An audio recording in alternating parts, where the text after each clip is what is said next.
자, 오늘 우리가 나누는 말씀에 제가 제목을 덜 받는 인생은 없다, 이렇게 제목을 정했습니다. 사실 이 말씀을 보면서 다른 사람보다도 제 자신을 많이 돌아보게 됩니다. 물론 이 고린도전서 7장의 말씀은 지난번에 말씀드린 것처럼 그 주제가 뭐냐, 결혼과 독신과 이혼과 또 부부가 한 방에서 같이 생활할 것인가, 뭐 각방을 쓸 것인가, 이런 여러 가지 상황에 대한 말씀입니다. 특별히 고린도전서 1장부터 6장까지의 말씀을 보면은 사실 그 당시에 극단적인 이원론, 영혼과 육신은 분리되기 때문에 내 영혼은 아무리 내 육신이 세상의 쾌락을 추구하고 내 욕망에 이끌린 삶을 살아도 영향받지 않는다는 당시의 가치와 문화가 있었던 반면에, 이 고린도전서 7장을 바울이 쓰게 된 배경에는 오히려 하나님과 더 가까워지기 위해서 극단적인 금욕, 내가 결혼을 한 상태라면 이혼을 해서라도 독신의 삶이 되어서 더 하나님과 가까워질 수 있지 않은가, 부부의 연을 맺었다면 서로 이혼한 듯이 각방을 쓰면서 하나님의 섭리 안에서 한 몸을 이루는 것이 아니라 철저한 금욕을 통해서 하나님과 더 가까워질 수 있지 않을까, 이러한 여러 가지 고민과 질문들을 바울에게 했었던 것이죠. 그리고 그 여러 물음에 대한 답이 바로 우리가 오늘까지 나누고 있는 이 고린도전서 7장의 말씀입니다. 오늘 말씀 우리가 처음 나눴던 25절이 이렇게 기록되어 있습니다. 처녀에 대하여는 내가 주께 받은 계명이 없으되 주의 자비하심을 받아서 충성스러운 자가 된 내가 의견을 말하노니. 자, 이제는 오늘 말씀은 처녀와 과부에 대한 말씀이 나오는 거예요. 그런데 이 25절 말씀이 무슨 뜻인가? 내가 주께 받은 계명이 없으되 내가 의견을 말하노니. 아, 이게 하나님한테 받은 말씀이 아니고 그냥 자기 의견을 얘기하는 건가? 여러분 어떻게 생각하세요? 아, 그러면은 25절부터 40절까지 말씀은 하나님의 말씀이 아니고 그럼 바울의 개인적인 의견이구나. 맞습니까? 여러분, 성경에 기록된 말씀은 다 성령의 감동으로 된 하나님의 말씀입니다. 아멘. 그러면 왜 주께 받은 계명이 없다고 그러고 내 의견이라고 이야기하는가? 이것은요, 이 말씀이 권위가 없는 것이 아니라 강요가 없는 말씀이란 뜻이에요. 그러니까 우리가 전체를 읽어보면서 그게 무슨 뜻인지 여러분이 잘 이해하시기를 여러분 축복합니다. 26절에 내 생각에는 이것이 좋으니 곧 임박한 환난으로 말미암아 사람이 그냥 지내는 것이 좋으니라. 그냥 지내는 것이 좋으니라. 이게 무슨 얘기입니까? 결혼하라는 거예요? 하지 말라는 거예요? 하라는 거, 하지 말라는 거예요? 예. 그럼 결혼하고 싶으세요? 안 하고 싶으세요? 자, 제가 보니까 결혼하신 분들 중에는 후회하시는 분도 있어요. 물론 잠깐 후회하신 거겠지만, 아, 내가 결혼을 안 했더라면. 그쵸? 아니에요? 그런데 또 결혼을 안 하신 분, 혹은 내가 생각할 때 못했다고 여겨지는 분들은 마음에 조급함이 있고, 또 나보다 훨씬 더 젊은 나이에 가정을 이루고 자녀까지 있는 모습을 보면은 어때요? 내가 뭔가 뒤처진 것 같고, 또 지금이기 때문에 내가 더 젊었을 때보다 훨씬 더 결혼을 하기 힘들어진 것 같고, 그런 마음이 여러분 가운데 있으실 거예요. 근데 사실 오늘 말씀은요, 독신이 낫다, 혹은 결혼하는 게 낫다, 사실 그것이 오늘 말씀의 주제가 아닙니다.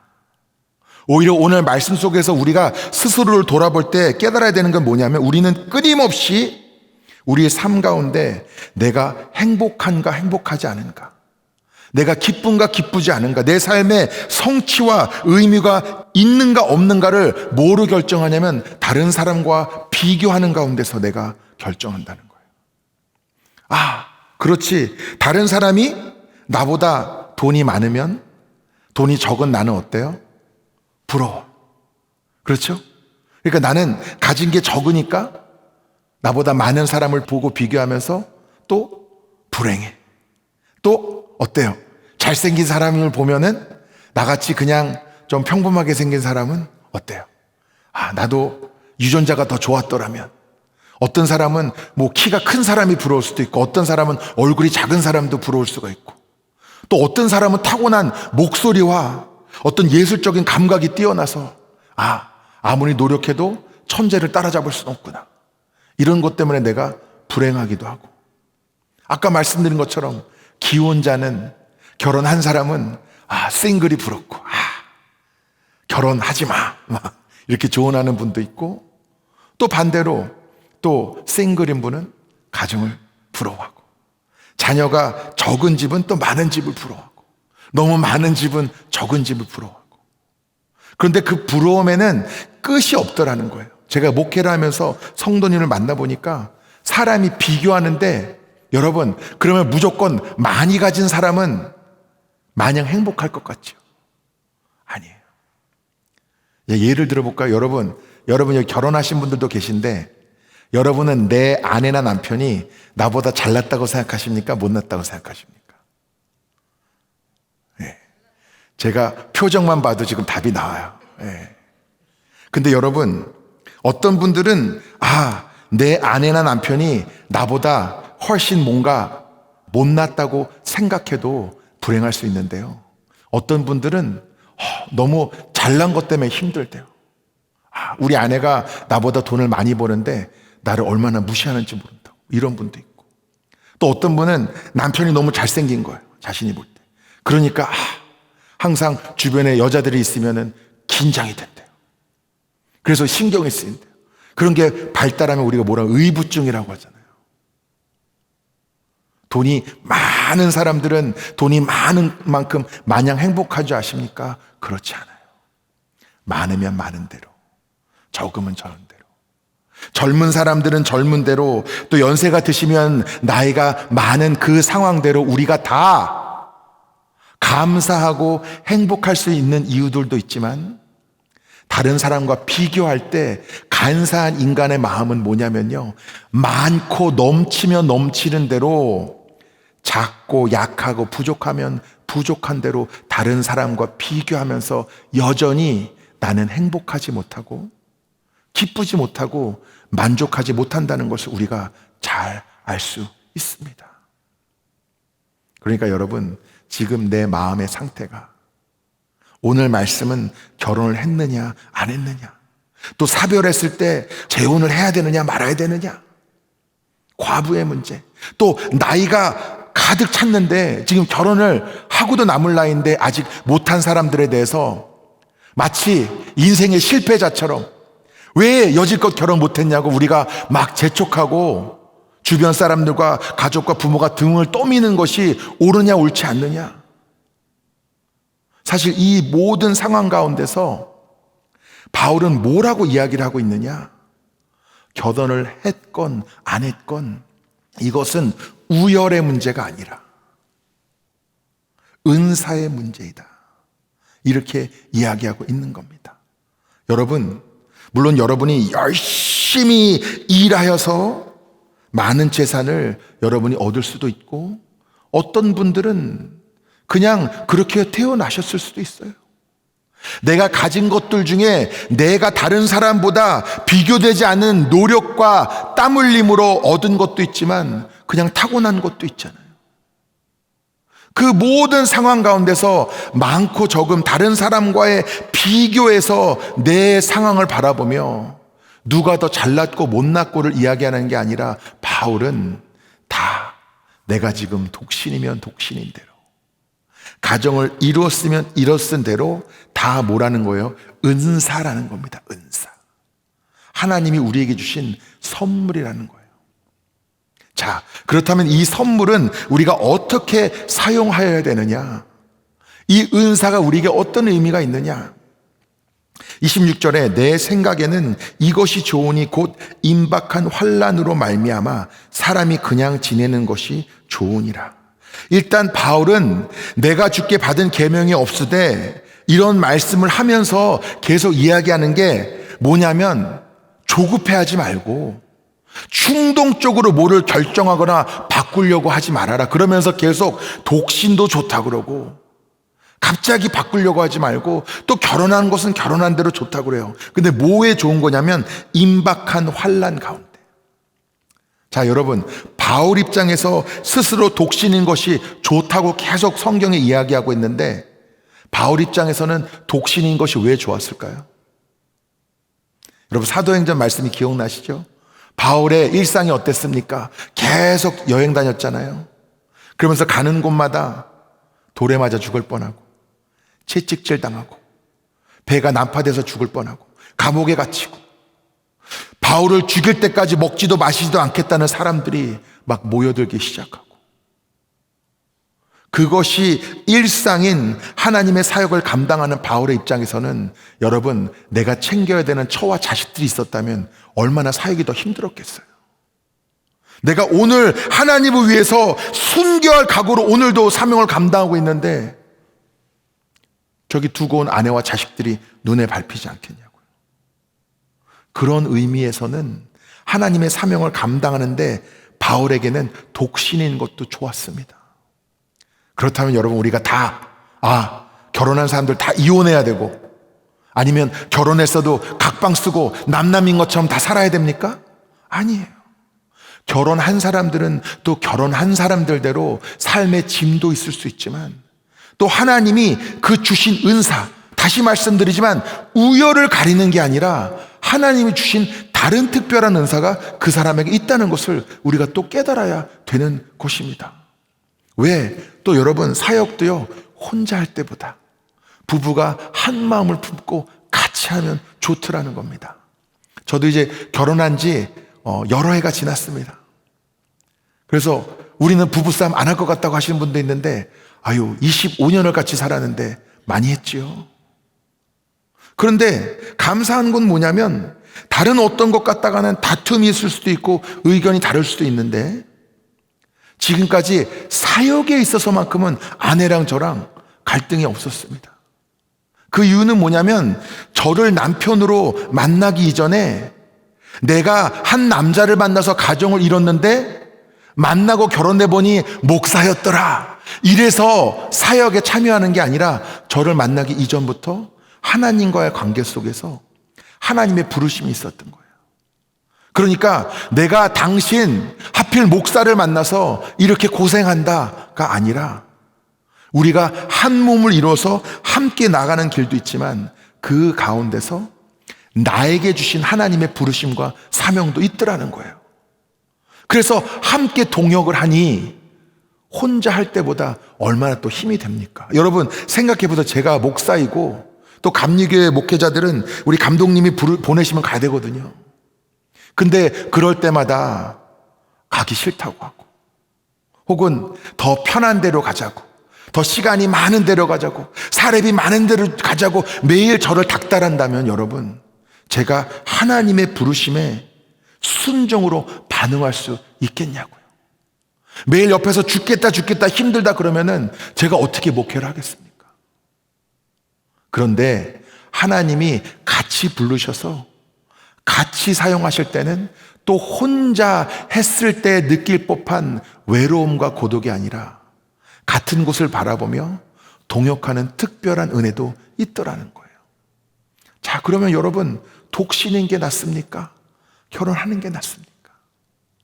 어느 게 더 나은 거예요? 오늘 그 이야기만 나오는 게 아닙니다. 오늘 과부에 대한 이야기도 나오고 나이가 찼는데 결혼하지 않은 사람에 대한 이야기도 나와요. 여러분, 하지 말아야 될 게 있는데, 여러분, 분위기가요, 요즘은 여러 가지 상황 때문에 혼자 되신 분들이 있거든요. 사별하신 분들도 계시고, 그러면 주변에서 또 계속 결혼해야 된다, 혼자 살면 안 된다고. 또 우리 총각 처녀분들, 혼자이신 분들 중에 이제 한 20대 중반을 넘어가기 시작하면은 우리 친척 모임에 가기 싫잖아요. 왜? 너는 만나는 사람 있냐? 결혼 언제 하냐? 오늘 말씀에 의하면 여러분, 결혼 안 하고 있는 독신인 여러분의 자녀에게, 주변의 형제 자매들에게 결혼하라고 등 떠밀면 됩니까? 안 됩니까? 안 됩니다. 안 돼요. 왜? 그 상황도 하나님이 허락하신 것일 수 있기 때문에 본인이 기도해달라고 하면은, 본인이 소개해달라고 하면은 해주시고, 그런데 가가지고 너 나이 찾는데 왜 결혼 안 하고 있어? 손가락질하고 정죄하면 됩니까? 안 됩니까? 안 돼요. 반대도 마찬가지입니다. 여러분, 모든 사람이 독신으로서의 은사를 받은 게 아니에요. 근데 일괄적으로 독신으로 살아야 하나님과 더 가까워질 수 있다? 강요하면 됩니까? 안 됩니까? 안 돼요. 그런 케이스가 있죠. 어디에 있습니까? 가톨릭 교회는 성직자들은 일괄적으로 다 독신으로 살아요. 사실 그것도 성경의 근거로 한 것이지만, 나름 오늘 말씀에 의하면 모든 사람들이 일괄되게 다 독신의 은사를 받은 거는 아니라는 겁니다. 그러니까 그렇게 일괄되게 독신을 강요해도 안 되고, 무조건 결혼을 강요해도 안 되고, 중요한 것은 무엇이냐?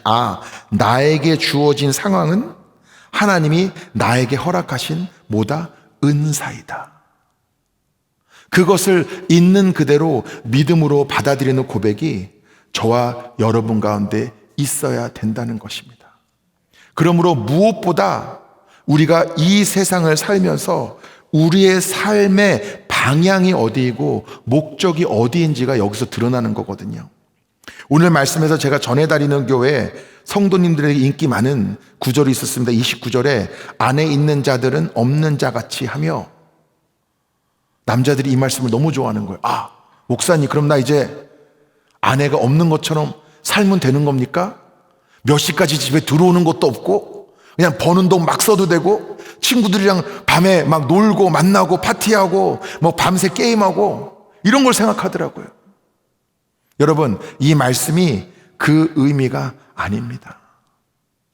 31절 끝에 뭐라고 써있냐면, 이 세상의 외형은 지나감이니라. 그게 무슨 의미냐면, 여러분, 이 세상 것에 우리가 너무 집착하면 안 된다는 거예요. 왜? 세상은 다 지나갑니다.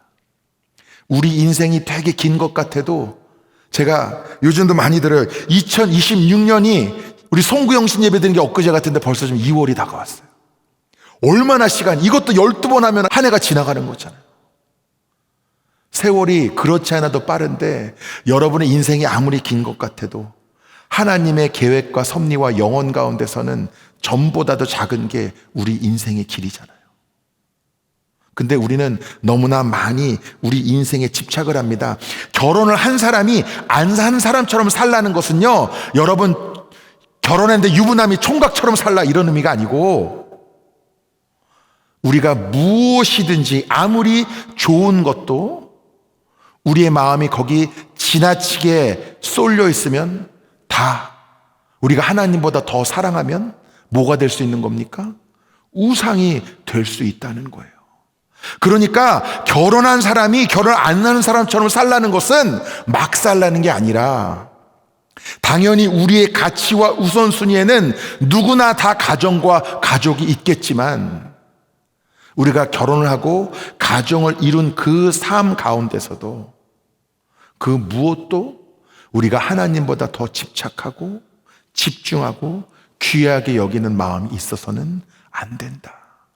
그러니까 내가 평생 독신으로 살 수도 있고, 결혼할 수도 있고, 또 어떤 상황 때문에 재혼을 할 수도 있고, 결혼을 일찍 할 수도 있고 늦게 할 수도 있고, 이런 것들이 누구는 성공했고 실패했고 누구는 더 우월하고 열등한 것이 아니라, 하나님이 허락하신 모든 상황 가운데서 그것은 나에게 주신 은사이며, 그것은 마치 우리의 외모가 다르고 우리의 능력이 다른 것과 똑같은 겁니다. 그 가운데서 그것에 집착하는 것이 아니라 다 지나가는 것이라고 우리가 깨달아질 때, 사실은 독신이 좋은 점도, 결혼하고 사는 좋은 점도 바울의 기준에서는 어떻게 살아야 내가 행복한가가 아니라 어떻게 해야 더 충성되이 하나님의 사명을 감당할 수 있는가, 그것이 이 모든 것을 분별하는 기준, 바울에게 있었던 고민이고 고백이었던 것입니다. 근데 여러분은 어떠세요? 사실 여러분이 결혼을 하셨든 안 하셨든 또 여러분의 상황과 형편이 어떻든 다 다르시겠지만 정작 지금 여러분의 삶이 만족스럽지 못한 이유, 정말 기쁘고 행복하지 못한 이유가 바울과 같이 내가 더 잘 하나님을 섬기고 싶어서인지, 아니면 그저 끝없이 아무리 채워도 완전히 채워지지 않는 나의 욕심과 욕망 때문인지, 내가 하나님에게 구할 때도 왜 하나님 저는 왜 이런 가정에 태어나게 하셨습니까? 왜 이런 외모로 태어나게 하셨습니까? 왜 이런 배우자를 만나게 하셨습니까? 아니면 왜 저는 여절껏 혼자입니까? 내 형편을 하나님께 한탄하며 원망하는 그 마음의 중심, 하나님을 더 잘 섬기고 예배하고 싶은 마음이 아니라 오히려 그저 나의 욕심만, 내가 없는 것에 대한 나의 불만만 주님에게 한탄하는 연약한 믿음이 혹시 여러분에게 있지는 않느냐는 것입니다. 바울의 고백은 전혀 그런 고백이 아니었습니다. 그의 고민은 절대 그런 고민이 아니었어요. 독신이 좋을 수 있는 이유도, 결혼한 가정 가운데 하나님의 더 특별한 은사와 은혜가 있을 수 있는 이유도, 그 모든 것의 밑바탕에는 결국은 어떻게 하면은 이 환난의 길을 주님을 위해서 기쁨으로 걸으며 더 잘 나의 사명을 감당할 수 있을까? 그것이 그의 고민이었죠. 여러분, 오늘 이 말씀 가운데 여러분 가슴 속에 뜨거운 불이 타오르기를 간절히 소망합니다. 그 불은 내 욕망의 불이 아니라 성령의 불이고 여러분의 사명의 불이 되기를 소망합니다. 여러분이 하나님의 말씀 가운데, 예배 가운데 이제는 내 형편과 상황을 바꿔 마치 그것을 통해 하나님과 더 가까워진다고 착각하는 것이 아니라 나에게 허락하신 이 상황, 이 모습, 이 은사 그대로 내가 기쁨으로 품으며, 주님, 이제는 상황과 환경을 탓하는 것이 아니라 내가 다른 사람보다 덜 받았다고, 부족하다고 불평하는 것이 아니라 나에게 허락하신 그 상황 그대로, 주님, 오늘도 이 상황 가운데 더욱 주님을 바라봅니다. 환난의 때가 다가올지라도 그 임박한 환난 가운데 저는 더 열정적으로 주님을 섬기겠습니다. 세상 것은 언젠가는 다 지나가지만 영원한 것, 그것은 주님이라는 것을 내가 믿고 고백하며 오늘도 주님 앞에 나아갈 때 주님, 나를 사용하여 주시옵소서. 그것이 저와 여러분의 간절한 고백이 되기를 간절히 소망합니다. 여러분, 바울은 부족함에 집중한 것이 아니라 주님이 허락하신 모든 상황 가운데 그 유익을 바라봤습니다. 여러분, 지금 여러분 상황 가운데 주님이 여러분에게 주시는 유익이 무엇인지 오늘 깨달으십시오. 그리고 그것을 붙잡고 주님을 위해 사용하십시오. 오늘 이 예배 가운데 우리가 다 육신이 함께하지는 못했지만 우리가 어디에 있든지 주님은 우리의 예배를 기뻐 받으시고 여러분이 있는 삶의 그 자리에서 오늘 여러분에게 말씀하시고 여러분을 만져 주시는 줄 믿습니다. 주님의 은혜를 붙잡고 여러분 오늘도 내일도 주님과 동행하며 기쁨으로 걸어가시는 여러분이 되시기를 간절히 축원합니다. 아멘. 이 시간 함께 말씀을 생각하시며 찬양하고 기도하겠습니다.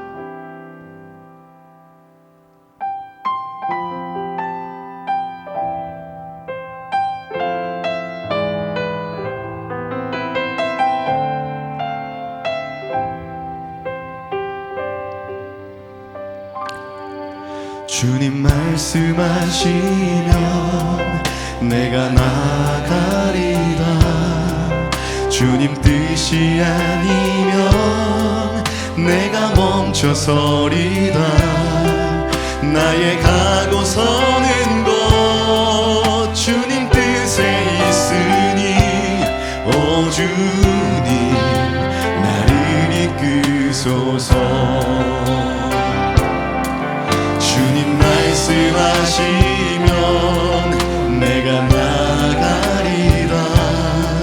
주님 뜻이 아니면 내가 멈춰서리라.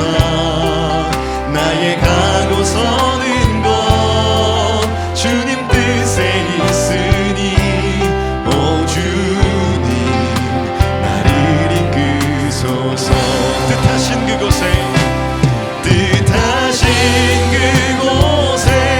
나 있길 원합니다. 이끄시는 대로 순종하며 살리니 연약한 내 영혼 통하여 일하소서. 주님 나라와 그 뜻을 위하여 뜻하신 그곳에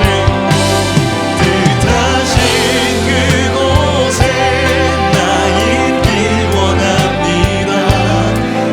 이끄시는 대로 순종하며 살리니 연약한 내 영혼 통하여 일하소서. 주님 나라와 그 뜻을 위하여 오 주님 나를 이끄소서. 오 주님 나를 이끄소서. 우리 시간 함께 기도하기를 원합니다. 주님을 바라보지 못하도록 가로막고 있는 우리의 상황과 형편들을 주 앞에 올려드립니다.